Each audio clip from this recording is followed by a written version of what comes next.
In this video, we're going to be setting up lead scoring. For organizations that are opportunity heavy, it can sometimes be hard for sales reps to know whom they should reach out to first.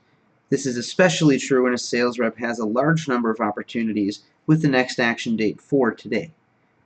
To help identify which prospects are most engaged and so should be reached out to first, Infusionsoft has the ability to do lead scoring. So for the context of this video, we want to be scoring leads based on the following activity: form submissions, email opens, link clicks, and email unsubscribes.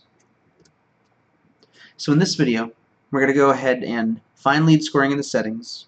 We're going to turn it on and configure it, and then we're going to set up a basic lead scoring schema using form submissions, email opens, link clicks, and email unsubscribes.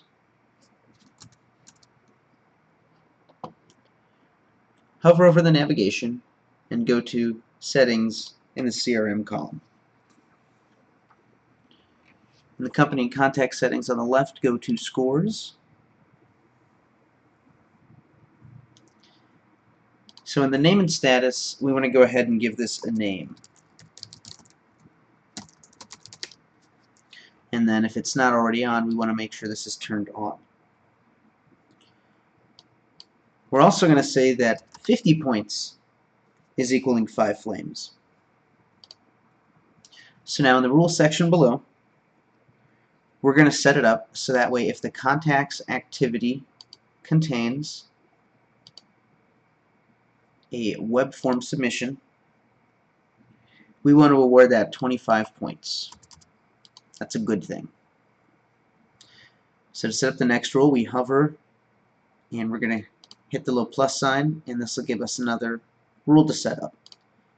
So now we're going to say if the activity contains an email open. Now this is important, but not necessarily as important as a web form submission. Plus you're probably going to get more email opens than web form submissions, so we're only going to give this 5 points. It's still important, and we still want to award some points for it. The next rule is for when the activity contains a link click. So this is a little more meaningful than an email open, but again, not necessarily as much as a web form submission. So we're going to assign this 10 points. And then lastly, we're going to set up a rule if the activity contains a email unsubscribe. This is actually a bad thing. We don't want this. So we're going to say this is negative 100 points. We're going to set it to 1, click it down into the negatives, and then type 100. Because if somebody unsubscribes, the sales rep might still want to call them, but it's definitely not going to be the first person they call. And so this will basically take whatever their lead score is at and drain it, take them back down to no flames.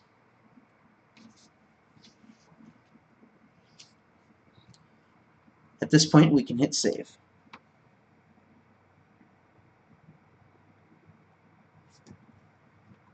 And now we've set up a basic lead scoring schema.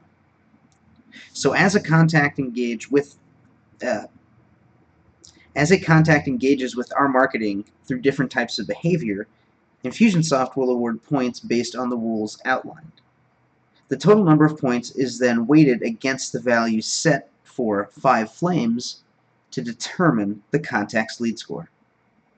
For example, since the maximum points in this recipe is set to 50, if a lead has 30 points, they will display 3 flames on their contact record.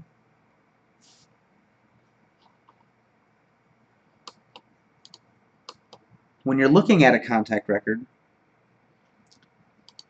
in the upper right of the General tab, you'll have the scoring area. The score is also displayed on the right side of the page when looking at an opportunity record. Now, since we just made changes to the lead scoring, it takes the database a little while to update, but this will show the appropriate number of flames that somebody has as far as their lead score if they have any points. Now there's a couple things to be aware of here. For the web form submission, email open, and link click activities, these award lead score points for each unique instance of that action. For example, if someone opens 2 different emails, they would receive twice the points. However, if they open the same email multiple times, they would only receive points for the first open of that email.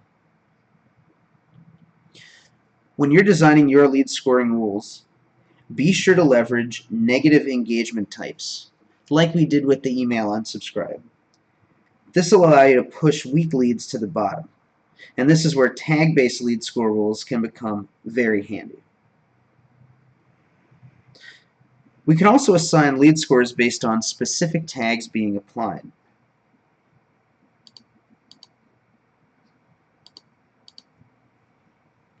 Now, multiple tags in a rule are using OR logic. So that means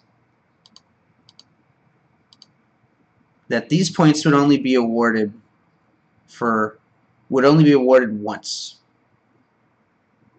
In other words, it doesn't matter if someone has one or more of the potential tags, as they will only receive these points once. If we need points for each tag, we would need to create a unique rule for each tag. So you would have a chain of if tag contains, and then this way it awards points for every tag.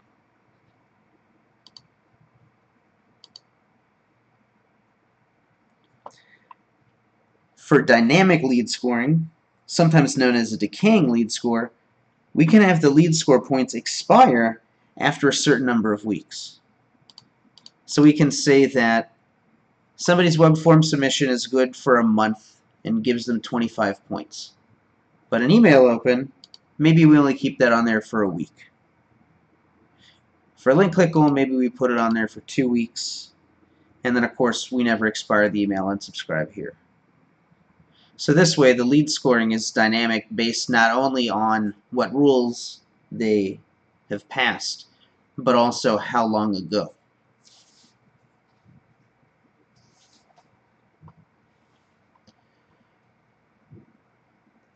One thing to keep in mind is that the name here is how the lead score will display in the rest of the database. So if you wanted to search for contacts, the name will be called this. It's also going to be the same in your columns as well.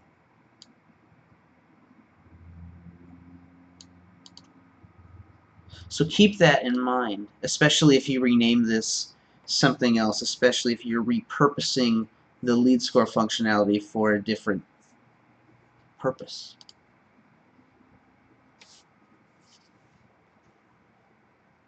Lastly, there's a setting here of update recent activity. This enables lead score transitions to be shown in the recent activity widget on a user's dashboard. So maybe I want to say, show me when anybody hits at least 3 flames. And this will show up in the recent activity widget on the dashboard.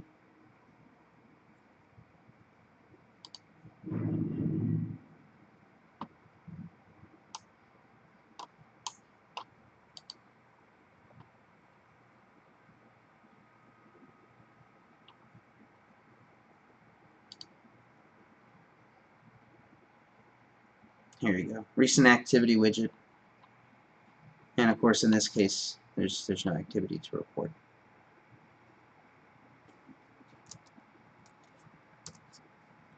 In the next video, we're going to look at saving time with FAQ workflows.